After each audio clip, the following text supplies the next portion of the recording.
Hi hello friends நான் காதலி இன்னைக்கு என்ன ஹைலைட் பார்க்கலாமா? இங்கே அபி வந்து ரூமில் உட்காந்துக்கிற டைமில் ராகவ் வருவார். ராகவ் வந்து அபிகிட்ட பேசலான்னு தோணும்போது ராகவால் வார்த்தையே வராது. என்ன இவகிட்ட எல்லாம் பேசணும்னு வரேன், இவளை பார்த்த உடனே எனக்கு வாயில் வார்த்தையே வரமாட்டேங்குது ஐயோன்னும் போது உடனே அபி வந்து பார்த்துட்டு ராகவை பார்த்து சொல்லும், அங்கே ஆண்டாள் அத்தை என்ன அழகாக டெக்கரேஷன் பண்ணியிருந்தாங்க பார்த்தீங்களா, அதால் தான் அவங்களுக்குள்ள ஒரு நினைப்பு என்ன, நம்ம ரெண்டு பேரையும் சேர்த்து வச்சிடணும், நம்ம ரெண்டு பேரையும் வாழ வைக்கணும்னு அவங்களுக்குள்ள நினைக்கிறாங்க.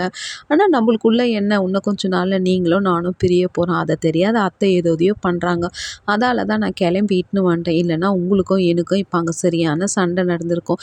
இப்போ பார்த்தியா இங்கே நம்ம ரெண்டு பேரும் அமைதியாக இருக்கிறோம் போது அதுக்கு ராகவ் வந்து சொல்லுவார், என்ன சண்டை நடக்க போகுது, உனக்கும் எனக்கும் காதல் சண்டை மட்டும்தான் நடக்கும், இதுக்கு மேலே யார் எந்த சண்டை போட்டாலும் என் அபி தான் என் உயிர், என் அபி தான் உலகன்ட்டு நான் எல்லார்கிட்டேயும் நான் சண்டை போடுவேன்னு ராகவ் வந்து மனசுலையே நினைக்கிறாருங்க.